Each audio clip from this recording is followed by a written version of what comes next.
So dinner tonight is ramen. I'm gonna try to buy everything at Costco. Let's see if I can find some side dishes too. Always go down the side. It's really chill over here. So it's a Saturday today. It's normally busy, but this part of Costco, nobody. Obviously, I'm gonna find some ramen. They've got a whole bunch of different options. They've got some dried stuff. They got some, not fresh stuff, but it's frozen. It looks like it's higher quality, but the side dishes. If you ever eat ramen at a Japanese ramen spot, I guess they're all Japanese, they always have gyoza. That's one of the more popular side dishes. And today I'm also looking for edamame, which I believe I've seen frozen.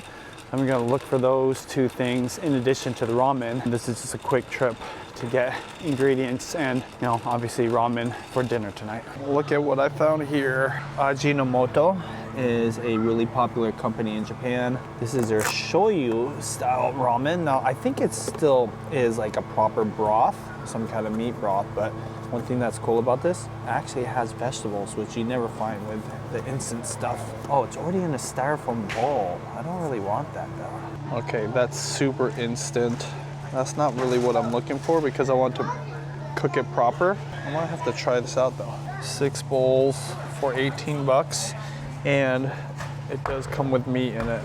It's been a while since we bought this, but the girls love edamame whenever we go to Japanese restaurants, so this is awesome. I believe these come in a little like steamer bag. Yeah, just heat in the steaming bag and eat. There you go. $13.79, which is actually a really good deal. You get 12 9-ounce bags in this. All right, these are called dumplings, but they look just like gyoza. Pork, cabbage, scallions, and wood ear mushrooms. Sounds really good. And look at that, $3 off today, less than 12 bucks. One thing you always have to have with ramen, or at least for me and the kids, is soft-boiled eggs. So I'm gonna see if they have the eggs, which I do see they have a lot of eggs.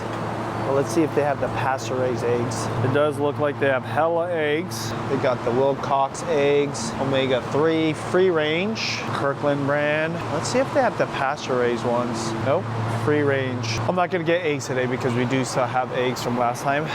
But yeah, gotta always check. All right, Judy asked for some juicy fruits. These organic strawberries look halfway decent right now. The farther you look below, the better they are. Gotta always dig for the best ones. Look at those, super red, looking perfect. Organic strawberries, 8 bucks, and they're big. Look at that. Next on the list is beer. I don't know if it's because I grew up with a Japanese mother or it's just so common when you're in Japan, but you have to have beer. And you especially have to have beer with ramen. And my favorite beer at the moment, at least the one that's the best deal, is Kirkland Signature Lager, which is a perfect beer to have with a nice bowl of hot noodles. And the price is right. This 12-pack of lager, $13.99. I mean, that's really good. Okay, another thing too, even though it says Kirkland Signature, it's from Deschutes Brewery, which is based in Oregon. Dope brewery. It's cool that they actually show that they're making it for Kirkland Signature. So even though it's Costco's brand, it's a legit brewery. And of course, you gotta have it ice cold. I have a glass mug that I put into the freezer and always have it as cold as I can get it. Something refreshing about it. And that bubbliness with the heaviness of the soup, perfect. Judy said we need applesauce, the kids' favorite snack, just a grab and go. We put into the drawer of the refrigerator and then they can get it anytime they want. And this whole thing, what is this? 24 little packets like that, $10.79. That's a good deal. Not the real stuff. Millet and brown rice ramen. Interesting, and it's organic. It's a product of China, but when I look at the back, there's no flavor packets. In fact, they have a recipe for the actual soup. I have to try this one day. When I look at all the different ramen options, it's interesting to see so much ramen that's actually not even Japanese. Kung Food, authentic Taiwan food noodles. I mean, it looks like ramen, but obviously from Taiwan. Okay, it doesn't say ramen, but Shin noodles, Korea. Snapdragon ramen, Vietnam. And then this millet and brown rice ramen, China. Now, shout out to China though. Even though ramen is obviously very synonymous and known to be a Japanese thing. All noodles, including, I think, pasta came from China. So thank you very much. All right, just got home, and the first thing you gotta do is make ramen eggs. I'm just heating up the water. These are the free range. I've been looking for the pasture raised, but this was at most Costco's. They have the pasture raised eggs in the South Seattle area, but not around here. While I'm waiting on the water though, time to make the marinade. Marinade is really simple. It's just soy sauce. I'm just eyeballing all of this. Sake. You could totally leave this out, but it is part of the recipe. And the recipe calls for equal parts of each one of these. I'm putting a little bit less sake. Next is mirin. Last but not least, some sugar. Typically you want to get this going beforehand so that the sugar dissolves. Not putting too much in, so it's all good. I think this is one of the girls' whisks from their toy kits. So I have no idea why it's in the drawer, but it works. Let's taste this up. That's actually pretty good. I just keep this bottle because it's convenient to have. But I buy this brand of mirin, which I'm pretty sure is a different brand. So I would just fill it up. You can get these more fancier mirins from the Wajimaya or the Japanese Asian grocery stores, and my opinion, better. This little device is such a game changer. This, when you push your egg into it, a little needle comes out and then it pokes your eggshell. And then this, poking of the eggshell and boiling it and peeling it is going to be way easier. It's going to peel so easy, so I'll show you guys how this works. This is from Daiso, completely 100% worth it. Obviously a little more work to do this, but not really a big deal. The water is almost to boiling, so gotta get moving on this. How many eggs? There's 7 of us. Sometimes we eat 2, so let's go ahead and do 8 of them. Believe it or not, we do go through this many eggs. Got my spider. So we keep our eggs out and they're at room temperature. So it only takes about 5 minutes to do these. But if you've got eggs that are right out of the fridge, it might take you 6 minutes or 7 minutes. Now, even these eggs are a little bit smaller than the average one, so it might take a little bit longer. So just keep that in mind if you guys are making these. Got to get the ice bath prepared. I'm not sure if this helps with the peeling process, but this is absolutely going to help stop the cooking. That's why you do it. Grab some water. There you go. Always like to stir it a little bit. Learned this from a Japanese chef on YouTube. I'm just gonna put them right in there. Usually I test them out, but because they're a little smaller, I'm just kind of going with my instinct, and I'm pretty sure these are cooked perfectly. But if you guys are just doing this for the first time, take 1 egg out, put it in the ice bath, and then check it really quickly. So that means you have to peel it really fast. But obviously over time you'll start learning the timing of your eggs. Obviously depending on the size of your egg, because they've got, I think, regular size, large, and XL. It's gonna cook at different timings. Naturally, if it's sitting out on the counter and room temperature like it is in most other countries, or if you're here in North America, at least above the Mexican border, you put it in the fridge. So gotta just test it out, see what works, and come up with your own times for cooking these. Because the whole point of this, you want that yolk to be perfectly runny, but obviously cook all the egg white. All right, let me show you how easy it is to peel. Crack it very fast. Oh, look at that. Nothing like the feeling of eggs that peel easily.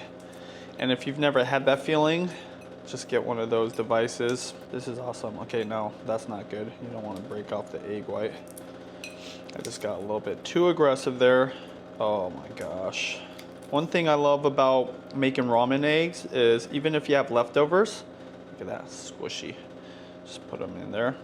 Don't worry that it's not covering all the way, because as you add more eggs, it'll cover it entirely. But one thing I love about ramen eggs, even if you have leftover, you can save it, and in fact, it's gonna get even more marinated. It'll get stronger in flavor, and just eat it with some rice the next day, the next morning, for lunch, for dinner, or obviously you can add it to more ramen if you're really into ramen. We rarely eat ramen, you know, 2 days in a row, but it's definitely gonna have a stronger flavor the next day. Now, I believe you could keep these in there for at least a week, but they're gonna get so salty, and that is the only downside. I didn't put any water in this, so it will marinate pretty quick, but you're gonna see when we actually do serve these up, the egg white will just barely have a coating to it, or the soy sauce mixture will kind of penetrate just a little bit beneath the surface. If you let this sit for a whole day, definitely 2 to 3 days, that whole egg white will change color. And then what's gonna happen is the egg yolk will also kind of change in texture. Oh, baby. Squishy, squishy. It's all done, and it's not quite covered, but what I'll do is I'll turn it every once in a while. This is ready to go. Just leave this out on the counter. If you're gonna eat in the next 1 to 2 hours, this should be flavored enough. Not gonna be flavored a lot, but partly just for the look of it. And obviously the ramen's already salty. So I'm gonna start boiling the water for the ramen. I'm gonna do both the ramen I bought at Costco as well as these other ramen noodles that the girls prefer. And yes, I am using filtered water for the water that I'm gonna use to boil the noodles. If you're super obsessed with food like me, that includes even the water. I try to get the cleanest water possible. I mean, if I could have it my way, I would have well water. Well water is just from the earth. In our next property, we're gonna have the ability to have spring water, which is really cool. And that's the cleanest water you could get, and it's got all the natural goodness and the magic of the earth. Now this is the next best thing, I guess you could say, at home. All ramen that you eat, usually you use the water that you boil the noodles in for your broth. So why wouldn't you want it clean? Clean water makes a difference. In addition to the water for the ramen noodles, I'm also gonna do bone broth. All the ramen I'm cooking today comes with its own broth packets or broth itself. The reason I do this is because this is the easiest way to add some really good wholesome nutrients, and I think the best medicine for your body into your kids' food without them knowing. So I'm gonna go ahead and start boiling this. What I do with this is I still use the same amount of water, same amount of flavor packets, but I just add this, just a little bit of it to each one of the girls' bowls, obviously my own bowl as well. I don't want it to overtake the flavor of the ramen that I'm cooking up, but this is not really that flavorful in my opinion. By the way, this is beef bone broth. It is still frozen. I just had it sitting in hot water for a little bit. Gonna go ahead and boil this and have that ready for when I put the ramen together. We've been switching out to all wooden cutting boards. The downside is a lot of cutting boards don't come with grips, so to grip it, I just take a used paper towel like this. I just used it to wipe some water, put it underneath. Then, instead of this slipping around, kind of sticks to the counter because I'm about to chop some green onions. This is just to straighten the blade. After this, I'm gonna actually sharpen it. This is my knife sharpener. This is called Mino Sharp Plus 3 ceramic water sharpener. This is what I personally use. I do have a more fancier one, but I just like the convenience of this. It's easy. These are ceramic wheels. These are each for different types of sharpening. This one's gonna be for a really rough, like sharpen. This one starts to smooth it out, and this one makes it really refined or smooth. And so you just go through the process, blue, orange, and yellow. Sometimes I'll just use the yellow if I'm maintaining it, but today I'm really sharpening this, so I'm just gonna go through the whole thing. The thing about this though, you have to get it wet. You gotta put some cold water in there. I don't know if it matters if it's cold water or not. There you go. The water's just in there. Close it up like this, and you want to make sure it's nice and dry below because you want it to grip that counter. I don't know if this is the best way to sharpen a knife. I know that the professional way that I don't do often, but it's using the stone, kind of the way the pros do it, is probably the best. But as I mentioned, I just like how easy this is. It's very therapeutic for me. I'm gonna go probably 20 times through the blue one, and then the orange one, and then the yellow one. And I just do this, and this literally takes me 3 to 4 minutes, tops 5 minutes. I've got a super sharp knife. Boom. The reason I use a global knife, this is my original cooking knife when I first started investing into my cooking. It's not even that expensive, and it's my oldest knife that I have. But the reason I have it is because of Anthony Bourdain. In his book, Kitchen Confidential, he talks about these knives. Now I have way nicer knives that I've gotten over the years, including from friends, including from my chef friend Matt, which is literally like 100x the cost of this, and way nicer to be frank. But there's a comfort in this knife. I think every chef, including Matt, would probably agree. Sometimes just using what you're comfortable with is the best thing. By the way, what I'm doing here is removing this center part, and I learned this also from another YouTube chef. Actually, shout out to Runny. He's a Japanese chef, and I believe he was the first person I ever saw do this. He said it's nice to remove a little bit of the bitterness that you get, so I've just been doing it ever since. It's amazing how a sharp knife can make all the difference, not just on how easy it is to chop, but also on presentation.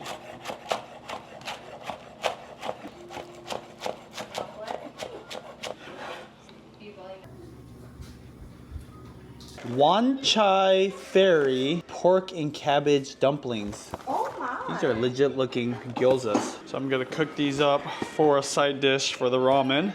Now, I thought it came with a sauce. It does not. And the best thing to cook these with is also a Japanese tool.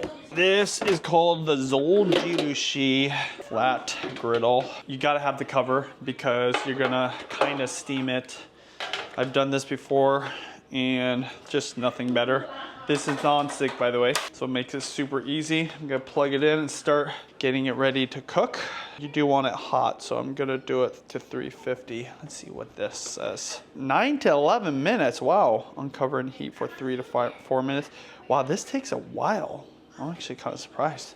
All right, so today I'm just gonna use some avocado oil. Normally I'm using beef tallow. This doesn't really have a nice bottom surface to it, so I'm just gonna lay it down best I can. Directions say to cook 10 at a time. I'm guessing because most people have a smaller surface. I'm surprised how long they say to cook this. If you're wondering why I'm not putting oil over here, it's because this is really hot and it's already starting to smoke a little bit. Just place these guys on this side first. Put oil on the other side.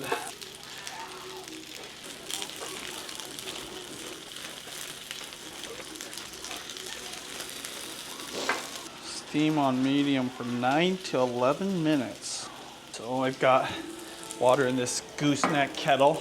I've got this cover ready to go. Then I just go ahead and go to town.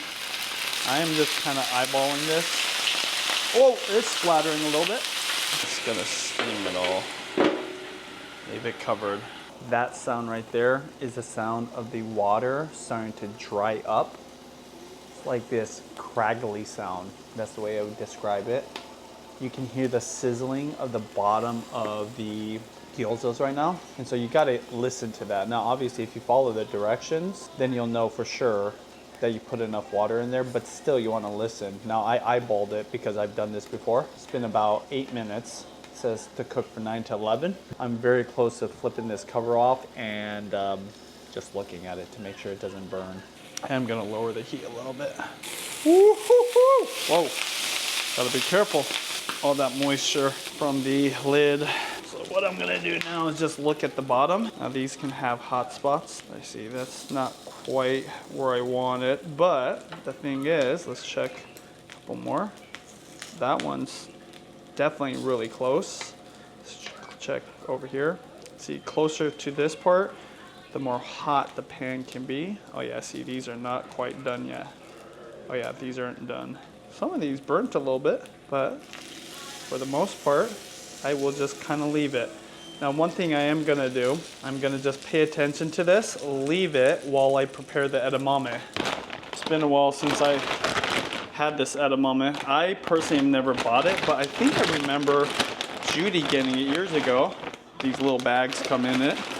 The directions say to don't do anything different. Don't poke holes. Just throw these into the microwave for 3 minutes, and that's what I'm gonna do. And these should be perfectly done, and luckily we have a microwave now, so I'll go ahead and prepare these right now. Always take a whole bunch off for the littles so they can start eating. I don't know what happened. Maybe some of the inside leaked out. One thing that is nice about having one of these griddles is I just leave the rest of these gyozas on, and then I serve it as we finish the other gyozas. That way, they're nice and fresh. There we go. Let's see how they taste.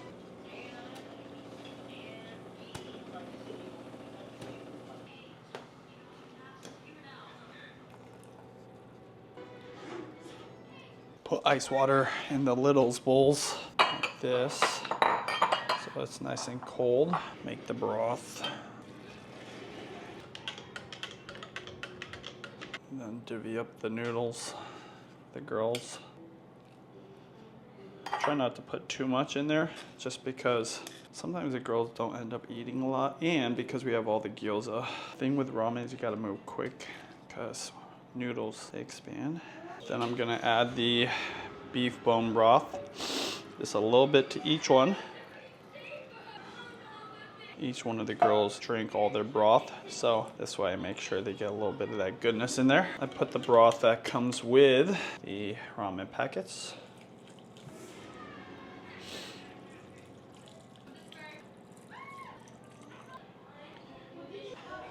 A little bit of green onions, each one of them. This is what it looks like. I'm assuming you gotta be careful with this because of steam. Just beware. Just put it in the bowl like that. Woo! That's actually really good. Put a little salt in there though. 2 packets for the girls. Now let's try one of these. For being frozen, it's good. Never had frozen ramen before like this. This is what it looks like right here. Interesting. That's what it looks like. You know what though? I'm gonna put it into a regular bowl. Judy's been on this thing where she doesn't like to prepare food with plastic, so I'm gonna just take these out for her. Look, there's some stuff down there. Oh, that's funny. Definitely can't forget that. That's all the broth right there. What's that? That in there. There we go. Top them back in.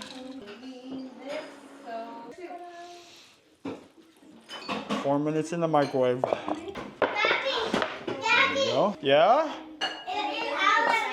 You ate all of it? Good job, baby. A little bit of this in there. Egg. Sing it, girl. All right, so the girls are eating. Girls, how's the gyoza? I didn't even try it. Good? Thumbs up from the little ones. Let's try this right here. Looks really nice. Oh, yeah. Gyoza, 8 out of 10, which is, I think, really good considering it's frozen. Little chunks of chicken. Tender. Slightly sweet. And then these, really good. Cheers.